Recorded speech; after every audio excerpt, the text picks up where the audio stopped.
গতকাল বেশ একটা লম্বা দিন গেছে। সকাল 5:30টায় চেন্নাই থেকে প্লেনে উঠেছিলাম। চলে এসেছিলাম একফালি সমুদ্র পেরিয়ে শ্রীলঙ্কার কলম্বোয়। তারপর একটুও সময় অপচয় না করে আমরা এয়ারপোর্ট থেকেই বেরিয়ে পড়েছিলাম সিংহল সাম্রাজ্যের লস্ট সিটি ইয়াপাহুয়া দেখতে। সেখানকার ঐতিহাসিক রক ফোর্ট্রেসের সায়েন্টিফিক আর্কিটেকচার দেখে অবাক হয়েছিলাম আমরা। তারপর গেছিলাম ইবান কাটুয়ায়। সেখানের 3000 বছর আগে প্রাগৈতিহাসিক মানুষের তৈরি এক অদ্ভুত নেক্রোপলিস আর তার মেগালিথিক সমাধিগুলো দেখতে। পরবর্তী গন্তব্য ছিল ডাম্বুলা। সেখানে দেখেছিলাম প্রায় 2000 বছর আগের 5টা পাহাড়ি গুহা, যাতে রয়েছে তাক লাগিয়ে দেওয়া অমূল্য বুদ্ধমূর্তির শাড়ি আর পৃথিবীর সবচেয়ে well preserved Buddhist fresco paintings. সব শেষে আমরা রাতের মতো আশ্রয় নিয়েছিলাম শ্রীলঙ্কার সেন্ট্রাল প্রভিন্সের সিগিরিয়ায়, হোটেল সিগিরিয়া ভিলেজে।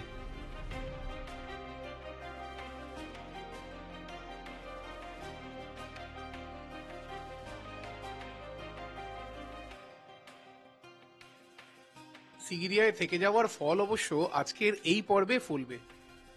এইখানেই রয়েছে রামায়ণে বলা সেই কিংবদন্তি রাবণের সোনার লঙ্কাপুরী, যার প্রচলিত নাম সিগিরিয়া রক ফোর্ট্রেস বা সিগিরিয়া লায়ন রক।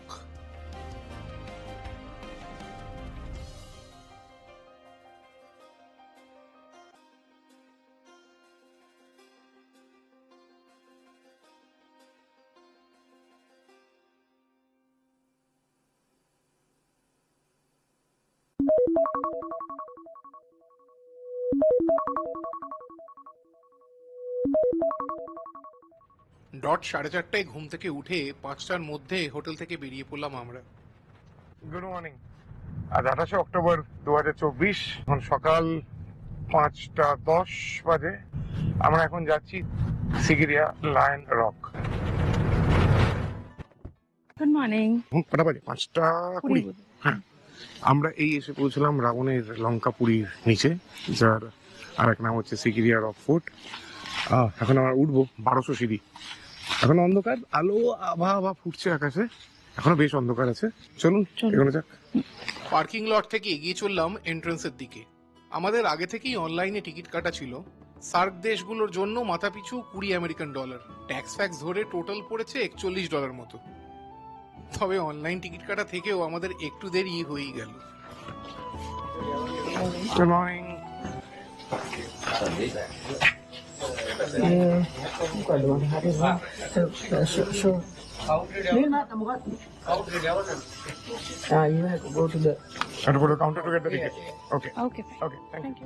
গেটে গার্ড বলল যে আমাদের টিকিট কাউন্টারে গিয়ে এই অনলাইন টিকিটের প্রিন্ট আউট দেখিয়ে আসল হার্ড কপি টিকিট জোগাড় করতে হবে। টিকিট কাউন্টারে গিয়ে রীতিমতো লাইনে দাঁড়িয়ে টিকিটের হার্ড কপি জোগাড় করতে হলো। অর্থাৎ অনলাইন টিকিট কেটে উল্টে দেরি হয়ে গেল। আমাদের যদিও অনলাইন টিকিট ছিল, প্র্যাকটিক্যালি মেক্স নো সেন্স, কোনো মানে নেই অনলাইন টিকিট রাখার। কারণ গেটে ঢুকতে গিয়ে বললো আবার কাউন্টার অব্দি গিয়ে যেখানে টিকিট পাওয়া যায় সেখানে গিয়ে টিকিট কালেক্ট করতে হবে।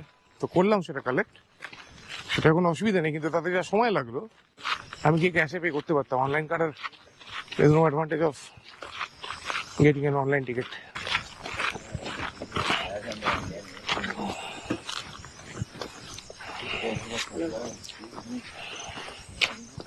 Good morning. Good morning. Morning. Morning.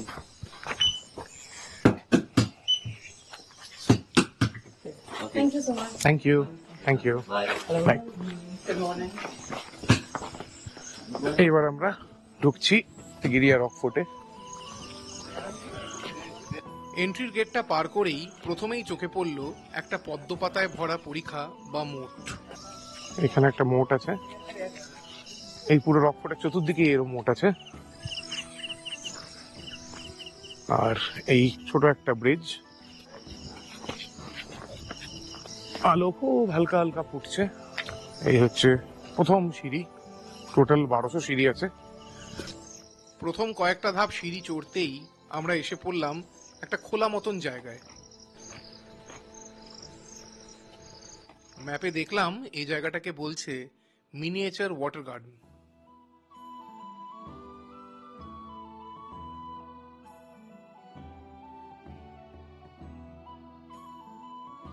এখানে কিন্তু বিভিন্নভাবে ওয়াটার ম্যানেজমেন্ট করা হতো। আমরা যত উপরে উঠবো আপনারা দেখতে পাবেন বিভিন্ন রকম জলের রিজার্ভয়ার্স করা আছে, এবং বেস্ট পার্ট কি জানেন, এগুলোতে কিন্তু সব আন্ডারগ্রাউন্ড ইন্টারকানেক্টেড সিস্টেমস আছে, এবং এর যে হাইড্রোলিক মেকানিজমটা সেটা কিন্তু সাংঘাতিক efficient, so much so that even আজকের দিনেও কিন্তু এগুলো ফাংশনাল। আর কয়েক পা এগোতেই গাছগুলো আস্তে আস্তে কমে গেল, আর সামনে দেখতে পেলাম একটা খোলা চাতাল মতন জায়গা, আর সেই চাতালের ওপরটাতেই মাটি থেকে আকাশের দিকে সোজা উঠে গেছে সিগিরিয়ার লায়ন রক।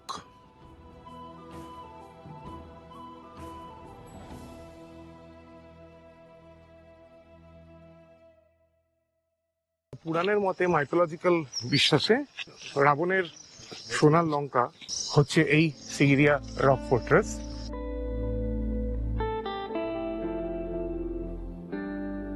পুরাণ তো পুরাণের মতো চলবে, কিন্তু ইতিহাস যা বলে এটা 400 খ্রিস্টাব্দে রাজা কাশ্যপ তৈরি করেছিলেন।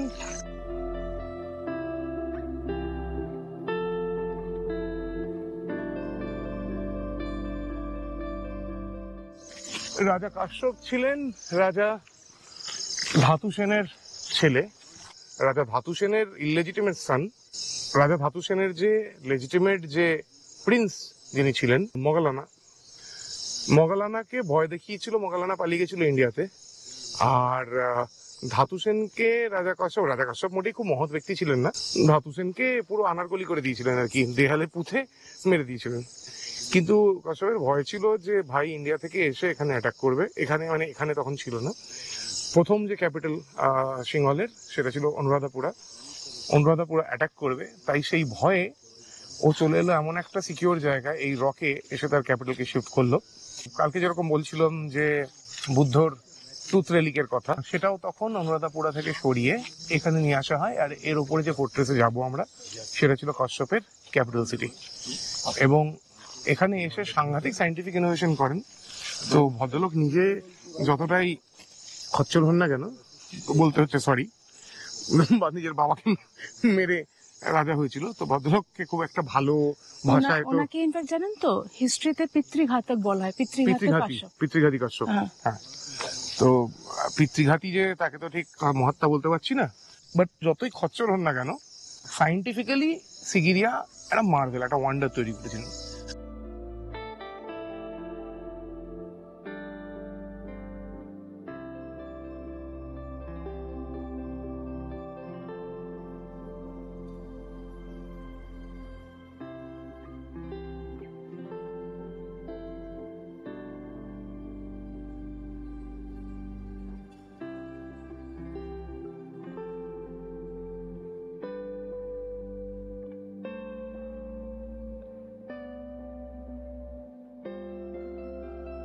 ওইখানটাতে যদি দেখেন, ওইটা ছিল মিরর ওয়াল, মানে আয়না দেয়াল। ওই জায়গাটা এতটাই গ্লসি ছিল যে এই রাস্তা দিয়ে কেউ গেলে রিফ্লেকশন দেখা যেত ওই মিরর ওয়ালে। ওইখানটায় যে কোনো হিস্টোরিক্যাল জায়গায় গেলেই যেরকম আমরা দেখি যে লোকজন হাত টা টেকে রেখেছে দেয়ালে, তখনকার বৌদ্ধ সন্ন্যাসীরা এসেও এই মিরর ওয়ালের ওপর নিজেদের মন মার্জিয়া করে গেছেন। ওইখানে মিরর ওয়ালের ওপর লিখে গেছেন বিভিন্ন রকমের স্তোত্র, তখনকার বাণী, হোয়াট এভার। তো সেই মিরর আর আজ মিরর নেই, সেঞ্চুরিজ ধরে লোকে এসছে, এখানে লিখে গেছে। মানে এই হিস্টোরিক্যাল স্ট্রাকচারে আঁচড় মারার যে এই তৎকালীন ফাজলামিটা আমরা করি, সেটা অ্যাকচুয়ালি আমাদের পূর্বপুরুষদের থেকেই পাওয়া। হ্যাঁ, মানে আমরা ট্র্যাডিশনালি ফাজিল।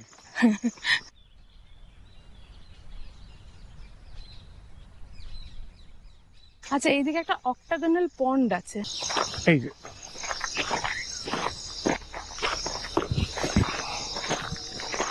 অষ্টভুজ পুকুর, 8টা সাইড।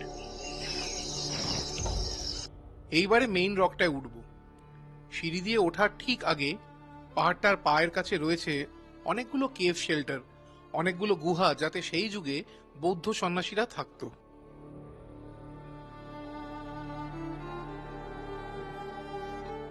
এইবার ওঠা শুরু।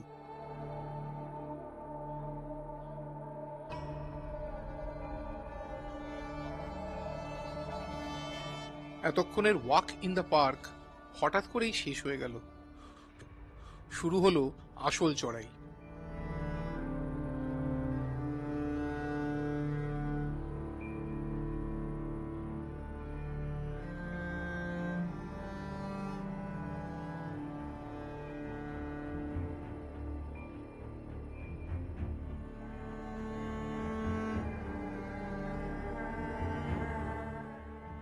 গ্রানাইট কেটে বাঁধানো ধাপগুলো বেশিরভাগই বেশ খাড়া, আয়তনেও একেবারে সমান নয়।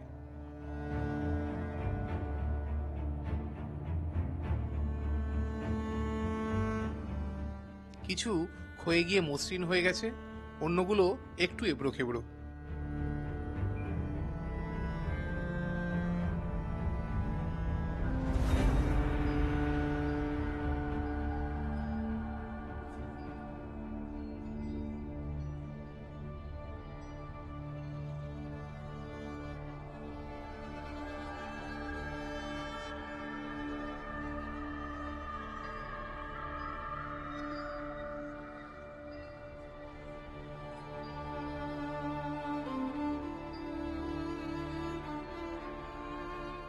কোথাও কোথাও পুরনো পাথরের সিঁড়িগুলো বোধহয় সময়ের প্রকোপে ভেঙে গেছে। এসব জায়গায় লোহার সিঁড়ি বানানো আছে। লোহার রেলিংটা বিশেষ ভরসা না দিলেও সিঁড়িগুলো বেশ পোক্ত বলেই মনে হলো। উঠে চললাম। ওপরে উঠতে উঠতে হাওয়াটাও হালকা আর সতেজ হয়ে আসছিল, আর তাতে মিশে হালকা শ্যাওলা আর পুরনো পাথরের একটা অদ্ভুত গন্ধ।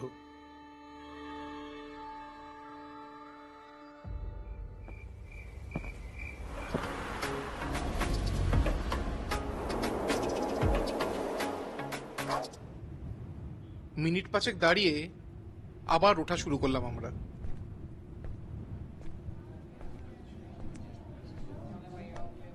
ভাবছিলাম যে একটু দাঁড়িয়ে নিলে দম পেয়ে যাব, কিন্তু সিঁড়িগুলো এবারে আরো খাড়া হতে শুরু করেছে।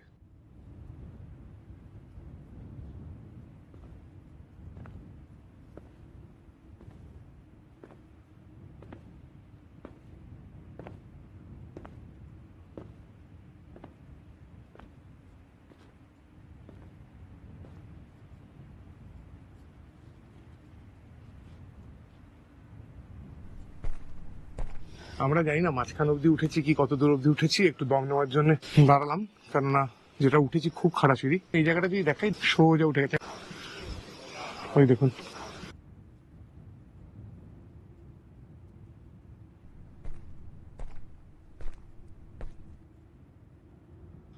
আরো অনেকগুলো সাংঘাতিক খাড়া সিঁড়ির গুচ্ছ ডিঙিয়ে আমরা উঠে এলাম একটা খুব গুরুত্বপূর্ণ জায়গায়।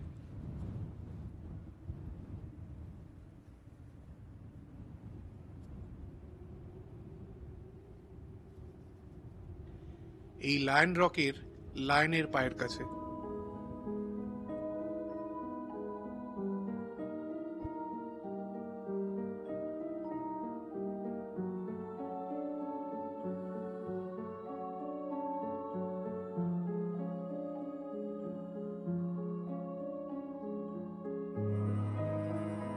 তো আমরা এখন অনেকটাই উঠেছি, তবে এখনো অনেকটাই বাকি।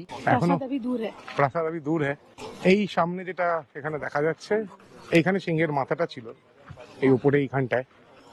আর নিচে এই যে পা গুলো, এগুলো সিংহর পা ঠিক নয়, কারণ সিংহর পায়ে 3টে আঙুল থাকে না, এবং পায়ের নখগুলো খুবই ঈগল পাখি বা বাজ এই টাইপের কিছু। মোস্ট প্রবলি যেটা ছিল সেটা হচ্ছে একটা আর কি কাইমেরা টাইপের একটা যার মাথা সিংহের মতো, পাটা পাখির মতো। তো মাথাটা তো ভেঙে পড়ে গেছে, পাগুলো এখনো রয়েছে, এবং সেই মাথা সিংহ ছিল বলে এটাকে লায়ন রক বলা হয়। মানে বেসিক্যালি না, এটা সিম্বলাইজ করতো যে আপনাকে প্রাসাদ অব্দি উঠতে হলে সিংহর মুখের মধ্যে দিয়ে যেতে হবে, এতটাই রিস্কি এটা। হ্যাঁ, এখন যেখানে সিঁড়িটা আছে, অ্যাকচুয়ালি শুরুতে অরিজিনালি সিঁড়ি কিন্তু সিংহের মুখের মধ্যে দিয়ে, তো যেহেতু মাথাটাই ভেঙে গেছে তাই সিঁড়িগুলো চলে গেছে তার সঙ্গে, তো এই লোহার সিঁড়ি এখানটায় আছে, কিন্তু যে জায়গাতে আছে আকাশের মধ্যে ঝুলছে সিঁড়িগুলো, বেশি রিস্কি দেখতে, তবে রিস্কি নয় অ্যাকচুয়ালি, সিঁড়িগুলো খুবই মজবুত। তবে হ্যাঁ, হাঁটুর প্রবলেম থাকলে আসার চেষ্টা করবেন না, ভিডিও বানিয়ে দিচ্ছি দেখে নিন। হ্যাঁ সত্যি কথা, হাঁটুর প্রবলেম থাকলে, নিঃশ্বাসের নিঃশ্বাসের অসুবিধা অসুবিধা আছে। থাকলে, কোনো রকম মাথা ঘোরা ভার্টিগো থাকলেও অনেক উপরে। আমার কারণ না কিছু কিছু সিঁড়ি স্ট্রেচ আছে যেখানে মাঝখানে কোনো হুম। রেস্ট করার সেরকম জায়গা নেই, মানে ওই পুরো ফ্লাইটটা আপনাকে একবারে উঠে যেতে হবে কিন্তু। হ্যাঁ এক্স্যাক্টলি। এই হলো রাজা কাশ্যপের প্রাসাদের প্রবেশদ্বার। আসল প্যালেস ওপরে।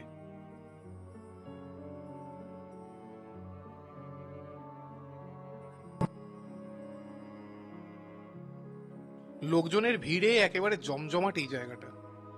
আমরা আরো কিছুক্ষণ এখানে সময় কাটালাম।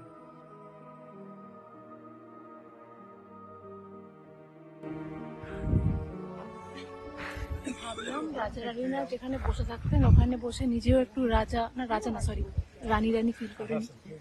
পাশাপাশি দুজন রানী কেমন লাগবে বাবা, ওই রাজার অনেক রানী থাকতো, তো রানী রানী হয়ে যাবে। এনিওয়ে, একটু দম নিয়ে এবারে আবার ওঠার পালা।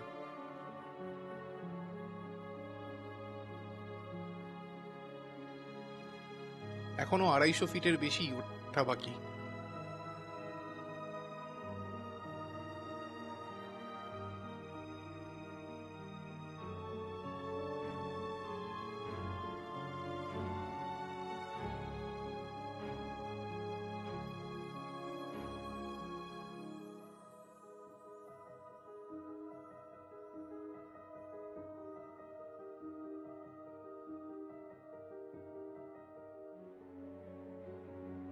পাহাড়টাকে জড়িয়ে পেঁচিয়ে লোহার সিঁড়িগুলো ওপরের দিকে উঠে চলেছে, ঠিক যেন একটা বিরাট সাপ।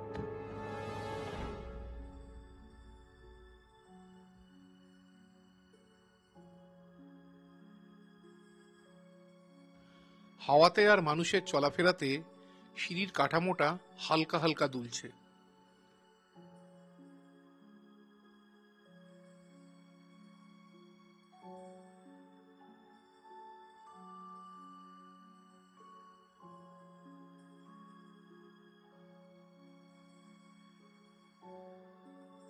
সিঁড়ির নিচে কিছু নেই, সোজা খাদ নেমে গেছে।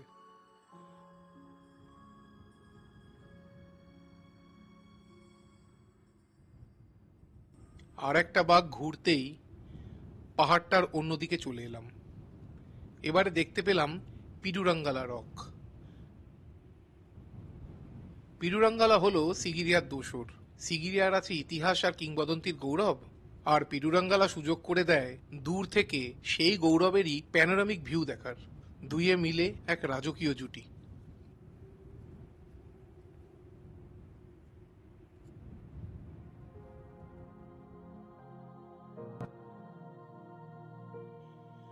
প্রায় ওপরে উঠে এসেছি। এইবারে সিঁড়ি চড়ার শেষ অধ্যায়।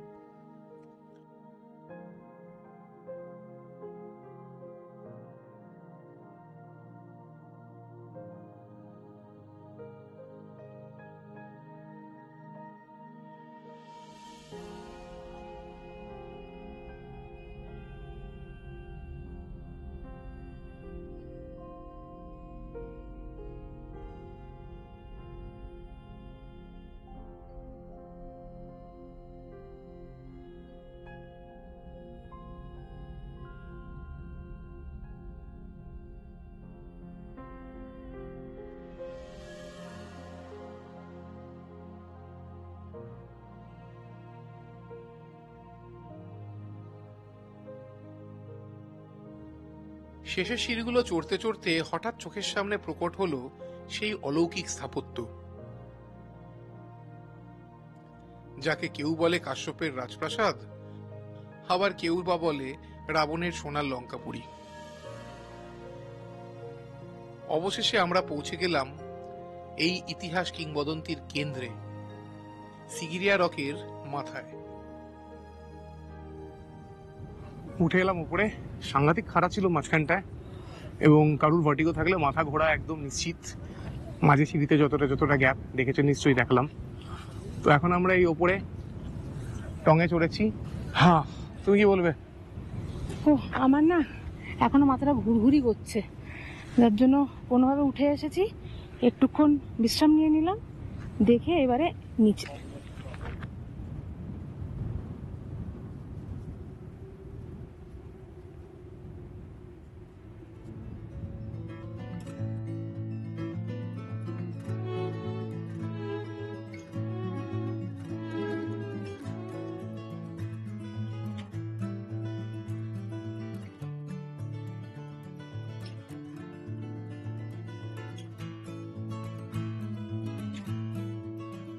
নিচে যে জলের রিজার্ভার গুলো দেখালাম সেগুলো এই ওপরের এই রিজার্ভার এখানের সঙ্গে কানেক্টেড, তো এইখানে জল থাকতো, এখান দিয়ে নিচে জল যেত। ইনফ্যাক্ট এখানে যে লেক আছে ধারে কাছে, এই জল কিন্তু ওর সাথেও কানেক্টেড। তো এই এরিয়াতে পুরোটা জলের সিস্টেম যেটা ছিল, অ্যাকোয়াডাক্টের সিস্টেম ছিল এই সিগিরিয়া রকফোর্টের ওপর থেকে।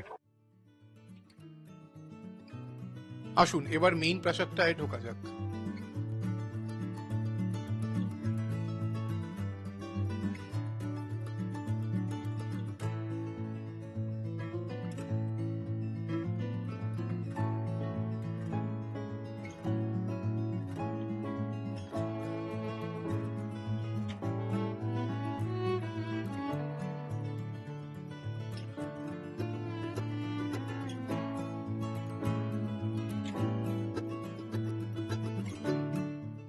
এই যে এই কাজটি করবেন না, এইভাবে প্লাস্টিকের বোতল ফেলে রেখে। কি সুন্দর লাগছে দেখুন তো, এত সুন্দর জায়গাটার মধ্যে কেউ একটা অতি মূর্খ এখানে প্লাস্টিকের বোতল ফেলে গেছে। মহামানবেরা।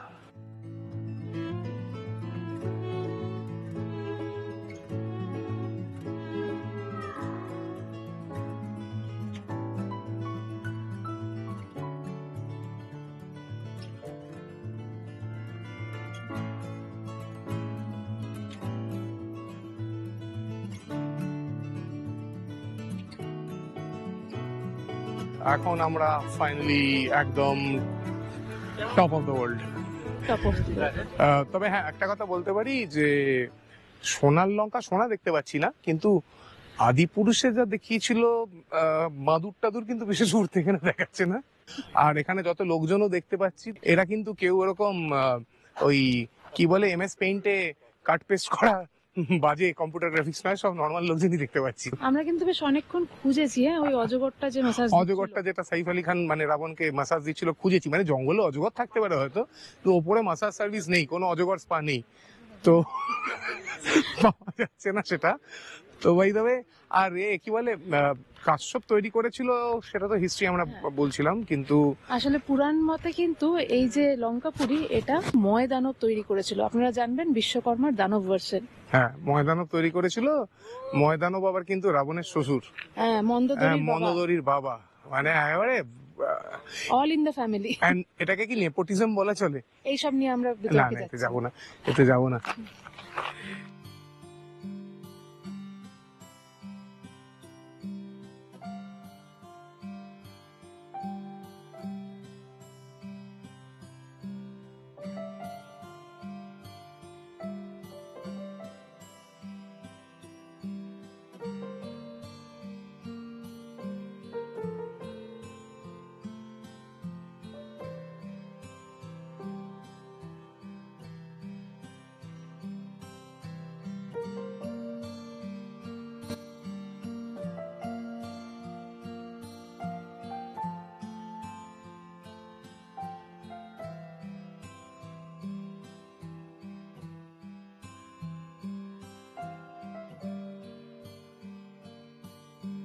আর একটা কথা বলে রাখি, এই ওপরে বাথরুম নেই কোনো, নিচে বাথরুম আছে, তো যদি টয়লেট ইউজ করতে হয় নিচে ইউজ করে আসবেন।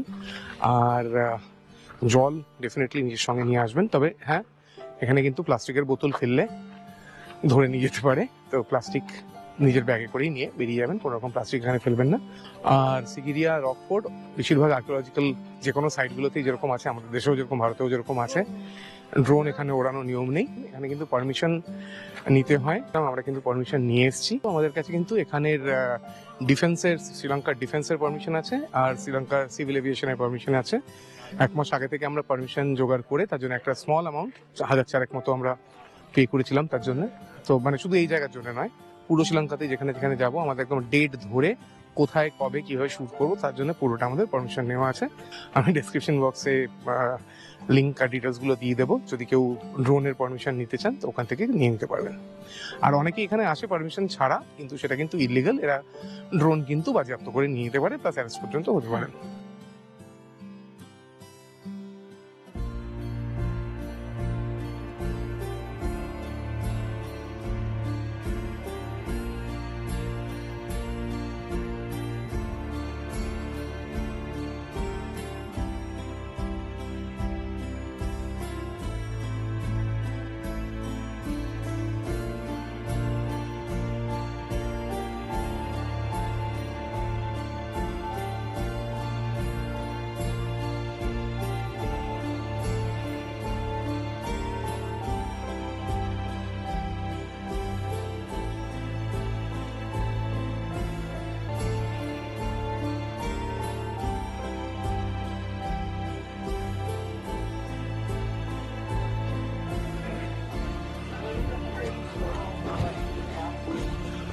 এদিকটা সাউথ প্যালেসের কমপ্লেক্স।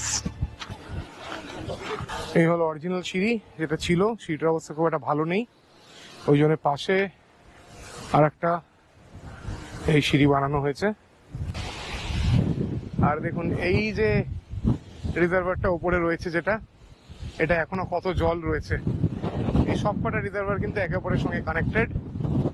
এটা দেখুন সাংঘাতিক হাওয়া দিচ্ছে, সাংঘাতিক হাওয়া দিচ্ছে। তবে শুধু হাইড্রোলিক সিস্টেমই এই রিজার্ভারের বৈশিষ্ট্য নয়, শোনা যায় নাকি এই পুকুরটায় স্বয়ং রাবণ স্নান করতেন।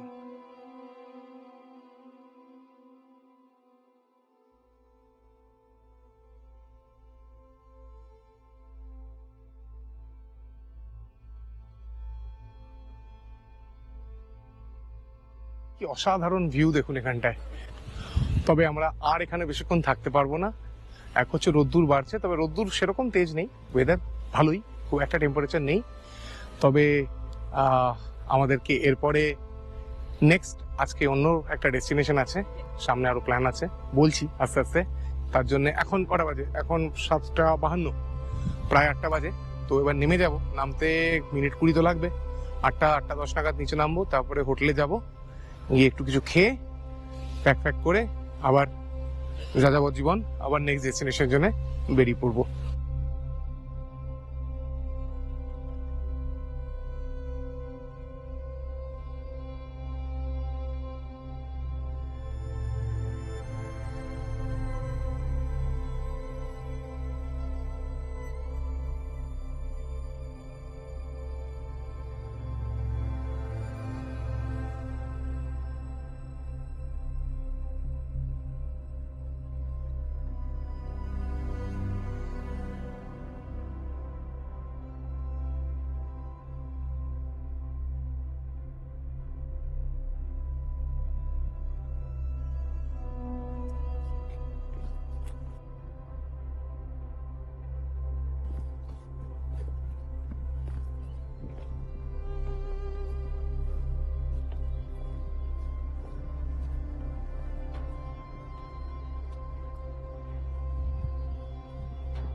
একদম নিচে এসে দেখলাম সেখানে রয়েছে আর একটা দরবার এরিয়া।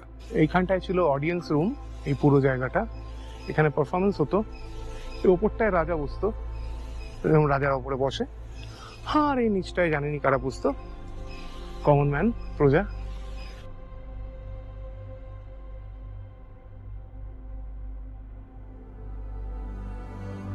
ফাইনালি আমরা এসে পৌঁছে গেলাম নিচে সমতলে। না, আর সিঁড়ির দরকার নেই ভাই, গতকাল থেকে খালি সিঁড়ি চড়ে যাচ্ছি। শ্রীলঙ্কায় ভালো নেচার, প্রচুর গাছ, প্রচুর জঙ্গল, প্রচুর নদী, প্রচুর পাহাড় আর প্রচুর সিঁড়ি। শ্রীলঙ্কা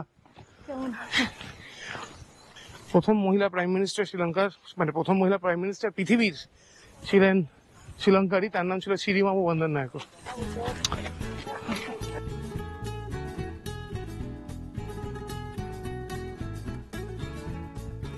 আজকের এপিসোড এই পর্যন্ত, তবে আমাদের শ্রীলঙ্কা ভ্রমণ এখনো অনেক বাকি।